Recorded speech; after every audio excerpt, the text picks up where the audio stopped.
մարդիկ կամավորաբար եկել են ամենայոց կաթողիկոսին դիմավորեն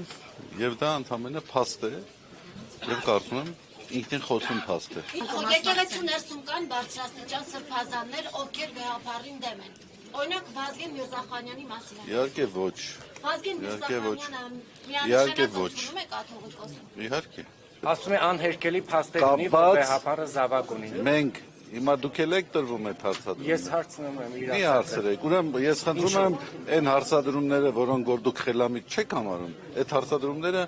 մի տարածեք։ Աննա Հակոբյանը խոսում է մանկապիրց հոգևորականների մասին։ Այդ հարցերին բազմաթիվ անգամներ արձագանքներ եղել են։ Դա քրեական հանցակազմ է պարունակում իր մեջ, եթե նման տեղեկություն կա, կարող են դիմել համապատասխան մարմինների։ Ամբողջի միջոցով կաթողիկոսին հեռացնել հնարավոր կլինի։ Գիտեք, բռի ուժով ամեն ինչ էլ հնարավոր է անել, բայց ես կարծում եմ, որ մենք ապրում ենք, չէ, քաղաքակիրթ երկրում ենք, չէ՞ ապրում։